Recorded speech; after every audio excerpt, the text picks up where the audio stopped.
오늘 예배를 통해 함께 은혜 받으실 하나님의 말씀은 마가복음 7장 31절에서 37절까지의 말씀입니다. 신약성경 65페이지 마가복음 7장 31절에서 37절까지의 말씀을 교독하도록 하겠습니다. 예수께서 다시 두로 지방에서 나와 시돈을 지나고 데가볼리 지방을 통과하여 갈릴리 호수에 이르시매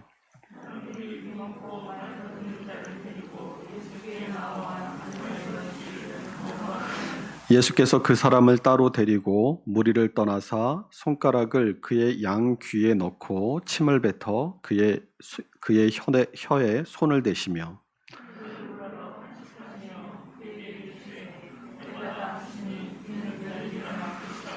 그의 귀가 열리고 혀가 맺힌 것이 곧 풀려 말이 분명하여졌더라.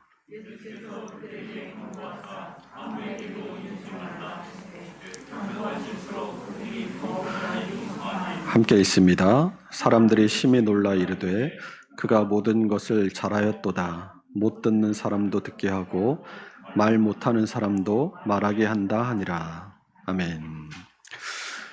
우리가 방금 읽은 이 마가복음 7장 31절 앞에는 이 수로보니게 여인에 대한 말씀이 있습니다. 지난 시간의 말씀을 통해서 우리는 성경에서 믿음으로 칭찬받은 두 사람, 수로보니게 여인과 백부장이 가진 믿음이 무엇인가에 대해서 들었습니다. 수로보니게 여인과 백부장의 믿음은 주님의 말씀에 대한 전적인 신뢰의 믿음이다라고 말씀을 드렸어요. 주님께서 팥으로 메주를 쓴다고 해도 그 말씀이 맞습니다라고 인정하고 따라가는 믿음이 수로보니게 여인과 백부장의 믿음, 칭찬받는 믿음이다라고 말씀을 나누었습니다. 이러한 주님의 말씀에 대한 전적인 신뢰와 무조건적인 순종이 우리의 삶에 기적을 일으킵니다.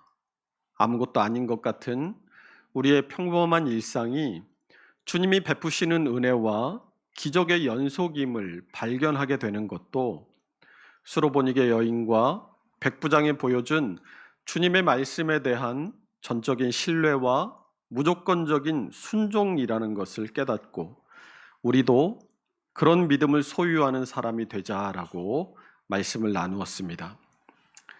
자, 여러분 한 주간 여러분의 삶은 기적이 일상이 되셨습니까? 까먹으셔도 괜찮습니다. 말씀을 듣는 자리에 부지런히 찾아 나오시고 또 은혜 받기를 소원하는 마음을 잃어버리지만 않으신다면 어느새 나도 모르게 수로보니게 여인과 같은 믿음으로 훌쩍 자라있게 될 줄로 믿습니다. 그래서 우리 함께 서로를 격려하는 마음으로 한번 인사했으면 좋겠습니다. 수로보니게 여인과 같은 믿음이 되시기를 축복합니다. 수로보니게 여인과 같은 믿음이 되시기를 축복합니다. 할렐루야. 오늘 본문에 등장하는 이 귀먹고 말 더듬는 사람을 고치신 기적은 이 마가복음에만 유일하게 기록된 기적입니다. 이 사건의 배경에 대해서 오늘 본문 31절이 우리에게 말씀해주고 있는데 예수님께서 다시 두로 지방에서 나와라고 31절이 말하는 것은 지난 시간의 말씀인 마가복음 7장 24절에서 예수님께서 일어나서 거기를 떠나 두로 지방으로 가셨다라는 것을 전제하고 있습니다. 예수님은 바리새인과 사두개인들과 더불어서 지도 내려주세요. 아직 아니에요. 바리새인과 서기관들과 함께 장로들의 전통을 지키는 문제로 논쟁을 하셨죠. 그리고 그 논쟁 후에 재충전의 시간을 갖고자 이방 땅인 두로 지방으로 가셨고 거기서 수로보니게 여인의 믿음을 보시고 그 딸을 고치신 후에 두로 지방에서 나오셨다라는 것입니다. 이제 지도를 보여주세요. 우리가 지난 시간에 본 지도를 한번 다시 보면 이 두로에서 나오신 주님은 시돈을 지나고 데가볼리 지방을 통과해서 다시 갈릴리 호수에 이르십니다. 상식적으로 어느 길을 택하는 것이 합리적이겠습니까? 올라갔던 그 길로 다시 내려오면 되는데 주님은 두로에서 나오셔서 가버나움으로 내려오신 게 아니라 어디로 가세요? 더 먼 시돈으로 올라가세요. 그리고 지도에 데가볼리가 어디 있습니까? 갈릴리 호수의 아래쪽, 데가볼리라고 빨간색으로 되어 있죠. 갈릴리 호수를 중심으로 해서 남동쪽에 데가볼리가 있습니다. 지도상으로 보면 이 두로의 아래에 있는 이 가버나움 아래쪽으로가 유대 땅이고 이 요단강과 갈릴리를 중심으로 해서 동쪽이 이방 땅이에요. 그러니까 지금 주님은 계속해서 두로와 시돈, 데가볼리까지 이방 땅을 계속 순회하고 계신 거예요. 예수님께서 아무런 목적이 없으셨다면 그럴 리가 없겠죠. 거리상으로만 봐도 이 두로와 시돈을 거쳐서 데가볼리를 돌아서 이 갈릴리까지 오려면 300km 이상을 걸어야 합니다.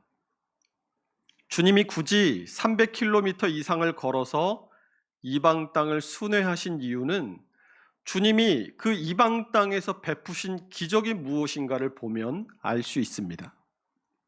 주님이 이방 땅에서 베푸신 기적은 우리가 지난 시간에 함께 살펴본 이 수로보니게 여인의 딸을 고치신 사건, 오늘 본문에서 데가볼리에서 귀먹고 말 더듬는 사람을 고치신 사건, 그리고 7장 넘어가서 마가복음 8장에서 칠병이어의 기적으로 사람들을 배불리 먹이신 사건입니다. 그런데 잘 생각해 보세요.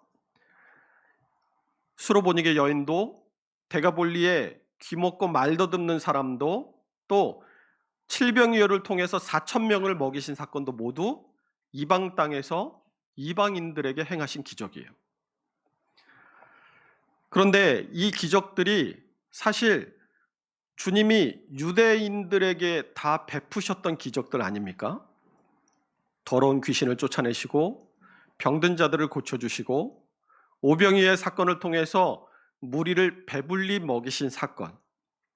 주님은 유대인들에게 베푸셨던 기적과 가르침을 지금 똑같이 이방인들에게 베풀고 계십니다.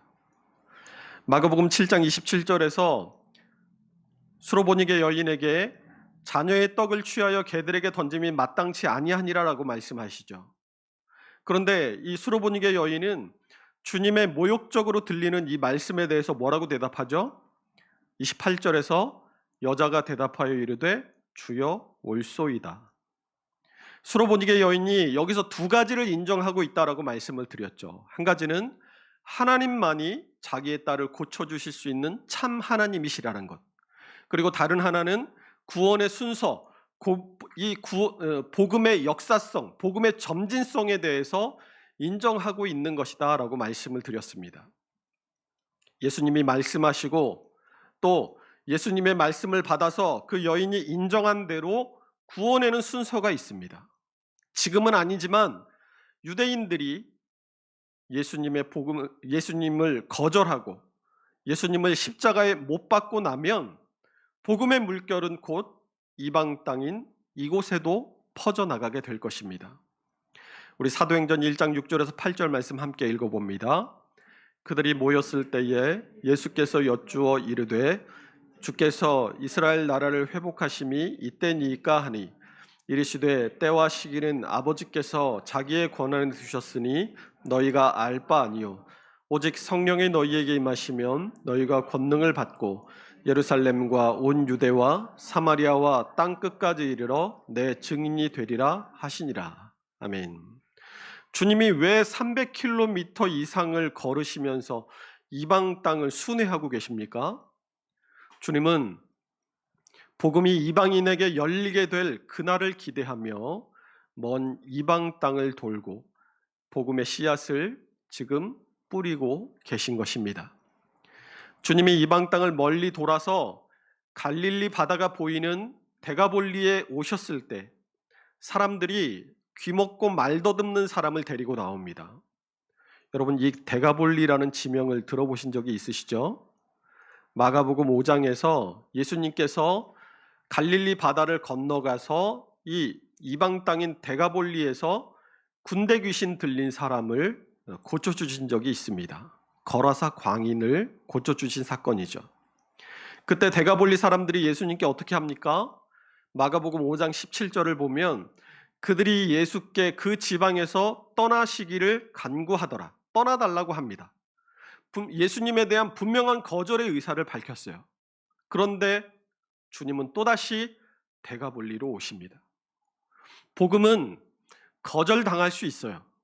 그러나 한 번의 거절이 영원한 거절이 아님을 깨달으시기 바랍니다. 데가볼리 사람들은 마가복음 5장에서는 예수님을 거절했지만 예수님께서 다른 곳에서 사역하시는 동안 성령께서는 이 데가볼리 사람들의 마음을 만지셔서 오늘 귀먹고 말 더듬는 사람을 예수님께로 데리고 오도록 만드셨던 것입니다. 우리는 우리 주변의 누군가에게 복음을 전했을 때 한 번 거절당하면 다시는 그 사람에게 복음을 전하지 않는 경우들이 많습니다. 그러나 그렇지 않다라는 거예요. 구원 얻기로 작정된 사람이라면 성령께서 정하신 때에 반드시 그 사람을 불러주십니다. 그 구원의 영광스러운 도구로 내가 사용될 수 있는 방법은 성령의 인도하심을 믿고 기도하면서 자꾸 복음을 제시하는 거예요. 거절을 두려워하지 마십시오. 복음은 거절이 당연한 겁니다. 거절이 오히려 당연한 거예요. 내가 어떤 말을 어떻게 했을 때 그 말이 트리거가 기폭제가 돼서 성령께서 그 사람의 마음을 열어주실지 우리는 모릅니다. 또 우리가 운을 띄운다라는 이런 표현을 하죠. 이 운을 띄운다라는 건 그 사람이 그 이전까지는 그것에 대해서 아무런 생각도 해보지 않았을 그 사람이 그것에 대해서 생각하게 만드는 역할을 해요. 복음에 대해서 한번 말해놓으면 그 당시에는 거절하고 반응이 안 좋을 수 있습니다. 그러나 한번 말해놓으면 복음과 예수님에 대해서 자꾸 생각나게 만들고 생각해보게 만들어요. 내가 예수님을 전하고 복음을 전했는데 그 사람이 한 번은 거절했어도 다음에 나를 만나면 그 사람은 반드시 내가 전한 복음을 머릿속에 떠올릴 수밖에 없다라는 거예요. 이것을 우리의 역할과 성령님의 역할로 나누어 보면 운을 띄우고 언질하는 것은 우리의 일이고 자꾸 생각나게 하시고 그것에 대해서 생각을 정리하게 하시는 것은 성령님의 일이십니다. 데가볼리 사람들도 처음에는 자신들에게 일어난 이 기적에 대해서 처음 당한 일이라 당황하고 예수님을 거절했어요. 그러나 한 번 일어난 그 일이 계속해서 잊혀지지 않고 그 일에 대한 의미와 그 일을 베푸신 분에 대해서 심사숙고해 본 결과 자신들에게 있는 연약한 자를 오늘은 주님께 데리고 나오잖아요. 한 번 해봤는데 안 돼요. 몇 번 해봤는데 안 돼요. 예전에 다 해본 거예요. 몇 번째의 성령께서 그 사람의 마음을 여실지 우리는 모릅니다. 그렇기 때문에 횟수와 상관없이 우리에게 주어진 복음 전파의 사명에 최선을 다하는 것이 우리의 역할임을 잊지 마시기 바랍니다. 다시 본문으로 돌아와서 사람들이 데리고 나온 이 귀먹고 말 더듬는 사람이라는 표현을 우리가 이전에 보던 개역 성경에서는 귀먹고 어눌한 사람이라고 표현했습니다. 이 어눌한이라는 말을 헬라어로는 모길라론이라고 하는데 이 모길라론은 발음이 분명하지 않은 상태를 말할 때 이 모길라론이라는 단어를 썼어요. 예전에 이 TV 인생극장인가 하는 프로그램에서 후천적으로 청각을 잃어가는 이 청년에 대한 이야기가 나온 적이 있었습니다. 일반적으로 우리가 청각장애인이다 하면 귀가 아예 안 들리는 사람이라고 생각을 하는데 이 젊은이는 어떤 문제로 인해서 이 청각이 점차 소실되어 가고 있는 중이었어요. 선천적인 이 청각 장애를 가지고 태어난 사람은 소리를 하고 낼 수는 있지만 말은 거의 못합니다. 귀가 안 들린다는 것은 내가 내는 소리를 들을 수 없다는 것이고, 내가 내 소리를 듣지 못하면 내가 지금 무슨 소리를 내고 있는지 모르기 때문에 발음을 할 수 없는 거예요. 그런데 이 젊은이는 평범하게 20대를 보내다가 건강상의 문제가 생겨서 청각을 잃어가고 있는 중이었는데, 지금의 의학으로는 고칠 수 있는 방법이 없어서 그냥 그 현실을 받아들이고 있었습니다. 그러면 이 젊은이가 점차 소실되어 가는 청각을 두고 뭘 할 수 있겠습니까? 이 젊은이는 귀가 점차 안 들려가면서 완전히 청각을 잃기 전에 정확한 발음을 하는 훈련을 계속해서 하고 있었어요. 아무리 정상적으로 말을 했던 사람이라 할지라도 청각을 잃어서 자기 소리를 이제 듣지 못하게 되면 정확하게 발음할 수 없어서 말이 어눌해질 수밖에 없기 때문입니다. 그런데 청각을 점점 잃어가면서 이 청년이 오랫동안 이 정확한 발음을 하는 훈련을 했는데도 비장애인이 듣기에는 어눌한 발음으로 인터뷰를 하더라고요. 아마 오늘 대가볼리 사람들이 데리고 나온 이 귀먹고 말 더듬는 사람도 모길라론, 발음이 분명하지 않은 상태라는 표현이 쓰인 것으로 보아서 어떤 병 때문에 후천적으로 청각을 잃게 되고, 청각을 잃게 돼서 말도 제대로 하지 못하는 상태가 된 것으로 보입니다. 이 사람이 후천적인 장애를 가지게 되었다라는 것은 장애 이전에는 온전히 듣고 말할 수 있었다라는 것을 말해줍니다. 선천적인 장애를 가지고 태어난 사람과 후천적으로 장애를 갖게 된 사람 중에 누가 자신을 더 불행하다라고 느낄까요? 후천적 장애를 가지게 된 사람이 아니겠습니까? 보고 듣고 많은 것을 경험하다가 어느 한순간에 모든 것을 다 빼앗겨 버리고 암흑과 침묵과 답답함에 갇혀버렸습니다. 애초에 못 듣고 말하지 못했다라면 모를까, 온전히 듣고 말하던 사람이 들을 수 없고 말할 수 없게 되었으니 얼마나 그 상황이 답답하고 절망적이겠어요. 마치 온 몸에 사슬을 꽁꽁 붙들어 매서 꼼짝달싹 할 수 없을 것 같은 그런 느낌이었을 것 같아요. 35절에 보면 그의 귀가 열리고 혀가 맺힌 것이 곧 풀려라는 표현이 나오죠. 여기서 이 맺히다라는 표현이 등장하는데, 이 맺히다라는 표현이 헬라어로 데스모스라는 표현이에요. 이 데스모스의 뜻이 뭐냐면 묶이다, 결박당하다라는 뜻을 가지고 있습니다.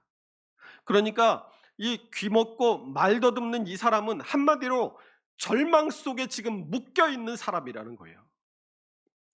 이렇게 절망 속에 묶인 사람을 사람들이 데리고 나옵니다. 32절 보세요. 사람들이 귀먹고 말 더듬는 자를 데리고 예수께 나와 안수하여 주시기를 간구하거늘. 이 데가볼리 사람들이 원한 것이 뭐였어요? 예수님께서 그에게 안수하여 낫게 해주시기를 원한 거였어요. 그런데 예수님이 어떻게 하십니까? 33절 34절 보세요. 첫 번째로 먼저 그 사람을 따로 데리고 무리를 떠나십니다. 두 번째로 양 손가락을 그의 귀에 넣으십니다. 그리고 침을 뱉어서 그의 혀에 손을 대세요. 그리고 하늘을 우러러 탄식하시고 에바다라고 말씀하십니다. 이거 무슨 주술사들이 막 주술로 병 고치는 장면 같지 않으세요? 예수님께서 그동안 무수히 많은 기적과 병 고침을 행하셨지만 이렇게 여러 가지 액션을 취하신 경우가 여기 말고는 없습니다. 주님은 이런 복잡한 과정을 거치지 않고도 단번에 그를 고치실 수 있는 분이신 줄로 믿습니다. 바로 앞에 이 수로보니게 여인의 사건을 한번 보세요. 수로보니게 여인은 심지어 귀신 들린 자기 딸을 예수님께 데리고 나오지도 않았어요. 마가복음 7장 29절 30절 함께 읽어봅니다. 예수께서 이르시되 이 말을 하였으니 돌아가라. 귀신이 내 딸에게서 나갔느니라 하시매 여자가 집에 돌아가 본즉 아이가 침상에 누웠고 귀신이 나갔더라. 그런데 왜 이 귀먹고 말 더듬는 사람에게만 이런 액션을 통해서 그를 고쳐주셨을까요? 우리는 이 사람이 청각장애인이라는 사실에 주목할 필요가 있습니다. 내가 외국에 나가서 외국인과 대화하려면 뭘 배워야 돼요? 그 나라의 말을 배워야 되겠죠. 그러면 내가 청각장애인과 대화하려면 뭘 배워야 돼요? 수화를 배워야 되죠. 그런데 내가 외국어를 몰라도 통하는 언어가 하나 있어요. 뭡니까? 몸의 언어, 바디 랭귀지입니다. 내가 청각장애인에게 내 마음을, 내 뜻을 전달하고 싶다면 내가 그 사람의 언어인 수화를 배우든가 아니면 그 상황이 안 되면 바디 랭귀지를 통해서라도 뜻을 전달할 수 있어요. 바디 랭귀지가 우스꽝스러운 몸짓으로 뭔가를 표현하는 가족 오락관의 몸으로 말해요 같은 그런 게임이 아니에요. 언어가 잘 통하지 않는 외국 사람을 만났을 때 전 세계 사람들이 공통적으로 알아듣는 몸짓이 바디 랭귀지입니다. 대부분의 나라에서 가슴에 손을 얹으면서 말하거나 가슴을 두드리면서 말하면 저 사람이 나에게 진심으로 뭔가를 말하고 싶어 하는구나, 그런 의미가 전달이 됩니다. 대표적인 바디 랭귀지가 또 뭐가 있습니까? 포옹도 바디 랭귀지예요. 때로는 기쁨을 나누기 위해서 포옹하고 때로는 슬픔을 함께하기 위해서 포옹합니다. 어떤 상황에서 포옹하는지에 따라 그 의미가 달라지는 이해와 공감의 만국 공통어가 포옹인 것이죠. 엊그제 집에서 저녁 식사를 하고 이 소파에 앉아 있다가 저도 모르게 한숨을 몇 번 쉬었어요. 그랬더니 사모님이 무슨 일 있어요? 하고 제 옆에 와가지고 옆에 앉아서 막 쓸어주고 위로해 주더라고요. 사실은 배가 너무 불러서 한숨 쉰 건데 이 바디랭귀지가 이렇게 때로는 이렇게 다른 의미로 잘못 전달될 수도 있지만 대부분의 경우에 이 표정과 몸짓을 통해서 전달되는 메시지는 강력합니다. 오늘 주님은 이 귀가 안 들리는 사람에게 주님의 바디랭귀지를 통해서 그를 지금 불쌍히 여기시고 그의 아픔과 답답함에 공감하시고 그를 고치시고자 하는 의지를 그에게 전달하십니다. 우리가 누군가를 돕고자 한다면 진정한 마음으로 다가가야 됩니다. 사람은 영적인 존재라 상대방이 지금 나에게 어떤 마음으로 다가오는지 금세 알아차려요. 저 사람이 그냥 나를 동정하는구나. 아니면 저 사람이 나를 진심으로 대해주는구나. 이거 금세 알아차립니다. 주님은 그를 진심으로 긍휼히 여기시고 그를 도울 능력이 있으시다는 것을 바디랭귀지를 통해서 그에게 전달하신 거예요. 주님의 행동 안에 그것이 녹아져 있습니다. 33절 보세요. 먼저 주님이 예수께서 그 사람을 따로 데리고 무리를 떠나사라고 하죠. 주님은 무리 속에서 그 사람을 분리시킵니다. 주님이 그 사람을 따로 데리고 무리를 떠나서 기적을 베푸신 이유는 그가 주님께만 주목하게 하기 위해서예요. 청각장애인은 사람의 입술을 봐야 합니다. 귀가 들리지 않는 사람과 대화할 때 이 수화도 있지만 수화가 불가능할 때는 그 사람과 얼굴을 마주하고 입술 모양을 정확하게 내주면 알아듣습니다. 그런데 그 자리에는 사람들이 너무나 많았어요. 쳐다봐야 할 입술들이 수도 없이 많았습니다. 정신이 없어요. 내가 누구의 입술을 보고 그 입술을 통해서 뭘 알아차려야 하는지 도무지 알 수가 없었어요. 주님은 그 사람을 무리에서 먼저 분리해내심으로 그 사람이 쳐다봐야 할 사람이 누구인지를 정확히 해주셨습니다. 그리고 손가락을 그의 양귀에 넣으십니다. 들리지 않는 너의 귀를 고쳐주시겠다는 사인이에요. 그리고 침을 뱉어서 그의 혀에 손을 대십니다. 청각장애로 인해서 어눌한 혀도 고쳐주시겠다는 거예요. 그 뒤에 어떻게 하십니까? 34절 상반절에 하늘을 우러러 탄식하시며. 귀먹고 말 더듬는 이 사람은 예수님께서 지금 자신에게 몸으로 전달하시는 말을 듣고 있었어요. 주님께서 하늘을 우러러 탄식하시는 것을 봤어요. 주님을 바라보고 있는 이 사람이 뭘 느꼈겠습니까? 아, 이분이 나 때문에 탄식하시는구나. 나의 답답함과 나의 절망과 나의 매인 것을 이분이 공감해 주시는 분이구나 하는 것을 이 사람이 느끼지 않았겠습니까? 그때 주님께서 뭐라고 말씀하시죠? 34절 하반절 보세요. 그에게 이르되 에바다 하시니 이는 열리라는 뜻이라. 이제까지는 바디랭귀지로 표현하셨는데 이제는 말로 하십니다. 누구에게? 그에게 이르시되. 이제 그는 듣게 되었습니다. 그리고 다시 듣게 된 첫 번째 말이 에바다, 열리라라는 주님의 음성이었어요. 에바다라는 말은 아람어입니다. 아람어는 예수님 당시에 유대인들뿐만이 아니라 그 근동의 대부분의 지역에서 공용어로 통용되고 있던 언어였어요. 청각장애인들은 같은 언어권에서는 입술 모양만 보고도 의사 전달이 가능합니다. 지금 이 사람은 예수님의 입술만 보고 있잖아요. 예수님의 바디랭귀지를 통해서 예수님께서 그를 긍휼히 여겨주시고 그를 고치시고자 하는 것을 알아차렸어요. 그때 예수님께서 유대인들만이 알아들을 수 있는 히브리어가 아니라 이방인들도 모두 사용하는 아람어로 열리라라고 말씀하신 것입니다. 귀먹고 말 더듬는 사람이 예수님의 입술을 보고 그 입술을 읽는 순간 그의 귀가 열려 주님의 음성이 들리고 말이 분명하여진 줄로 믿습니다. 우리 34절과 35절의 말씀 함께 다시 읽어봅니다. 하늘을 우러러 탄식하시며 그에게 이르시되 에바다 하시니 이는 열리라는 뜻이라. 그의 귀가 열리고 혀가 맺힌 것이 곧 풀려 말이 분명하여졌더라. 아멘. 이 장면을 우리가 머릿속에 그려볼 때 그러면 오늘의 우리가 받아야 할 은혜와 깨달음은 무엇이겠습니까? 주님께서 은혜를 베푸실 때 은혜를 받는 사람도 아, 이게 주님의 은혜로구나 하는 것을 아는 것이 필요하다는 거예요. 그걸 알아차려야 된다는 거예요. 주님은 우리에게 언제나 불분명하게 우리가 헷갈리게 우리에게 메시지를 주지 않으십니다. 우리에게 언제나 분명하게 사인을 보내세요. 주님께서 우리의 삶에 이 은혜의 사인을 보내실 때 우리가 해야 할 일은 뭐예요?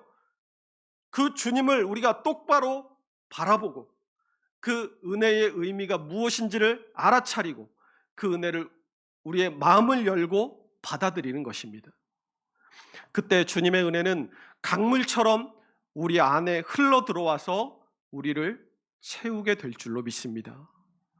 주님은 이처럼 우리에게 날마다 은혜를 베푸시고 우리의 인생의 순간순간마다 은혜로 인도하시기를 기뻐하세요.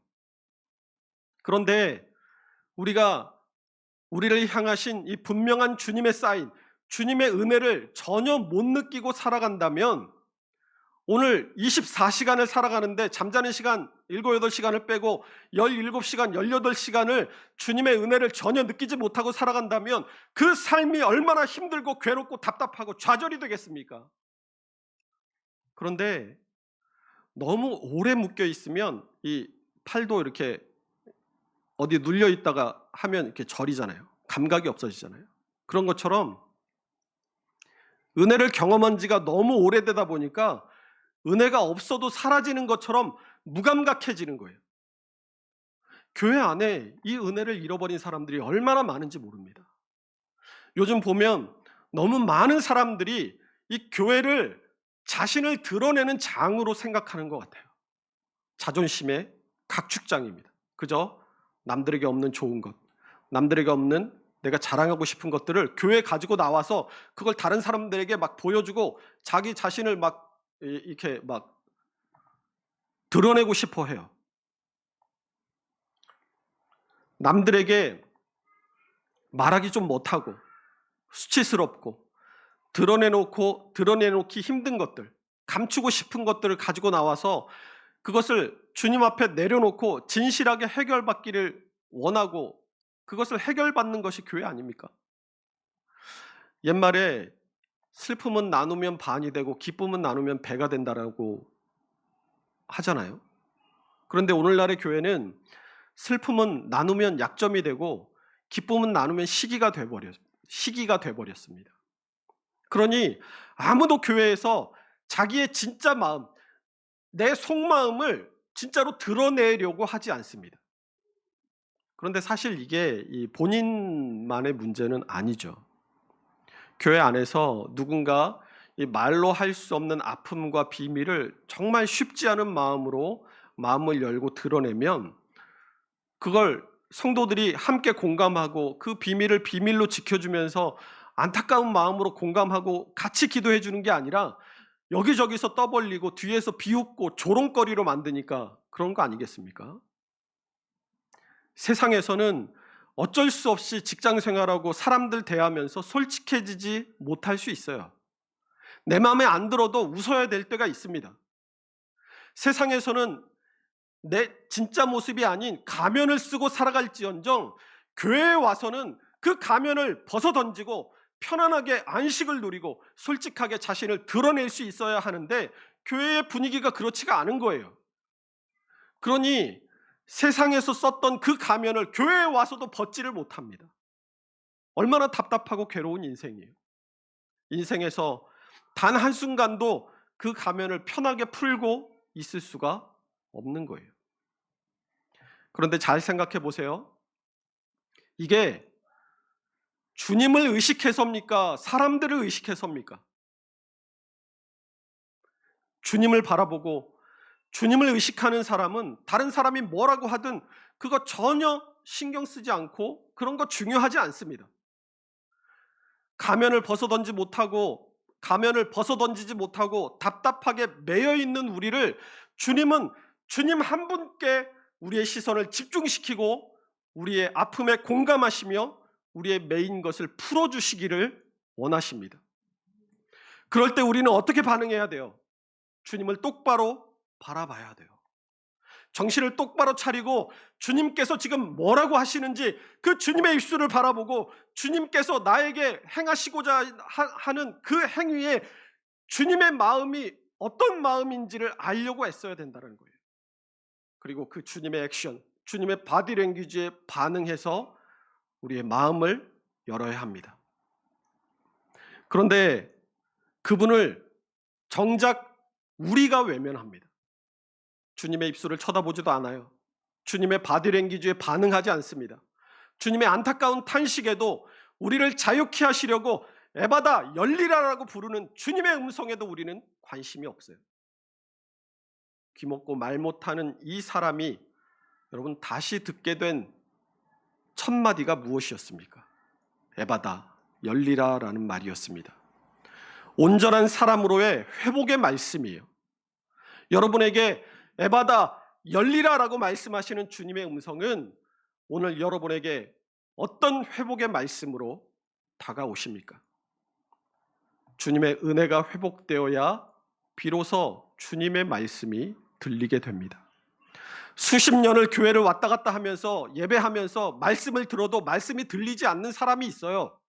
그냥 왔다 갔다 하면서 자기를 드러내고 자존심으로 신앙생활을 흉내만 내면서 주님의 성전에 문지방만 더럽히는 거예요. 우리 이사야 1장 11절에서 12절 함께 읽어봅니다. 여호와께서 말씀하시되 너희의 무수한 재물이 내게 무엇이 유익하뇨? 나는 순양의 번제와 살찐 짐승의 기름에 배불렀고 나는 숫송아지나 어린 양이나 순염소의 피를 기뻐하지 아니하노라. 너희가 내 앞에 보이러 오니 이것을 누가 너희에게 요구하였느냐? 내 마당만 밟을 뿐이니라. 그러나 수십 년을 들어도 들리지 않던 말씀이 어느 순간 들리게 되는 순간이 찾아옵니다.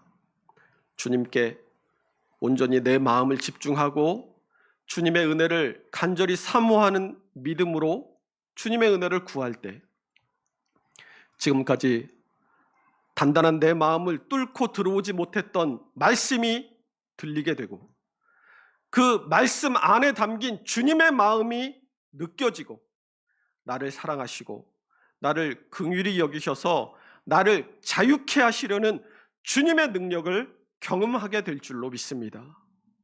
그러므로 오늘 우리는 이 본문의 사건을 통해서 무엇을 깨달아야 하겠습니까? 진정한 회복과 자유는 오직 주님 한 분으로만 가능한 줄로 믿으시기 바랍니다. 주님은 우리의 답답하고 매여있는 고통을 아시고 공감해 주시는 분이십니다. 또 그 문제를 해결해 주시고자 원하시는 분이시고 우리에게 있는 모든 문제를 해결해 주실 수 있는 능력이 있는 유일한 분이시기도 합니다. 그 주님 앞에 우리의 답답한 문제들, 우리의 메인 삶의 문제들, 우리의 위선과 우리의 자존심을 다 내려놓고 어린아이와 같이 그 주님께 우리 자신을 맡길 때 애마다 열리는 은혜가 우리의 삶에 풍성하게 넘치게 될 줄로 믿습니다. 기도하겠습니다.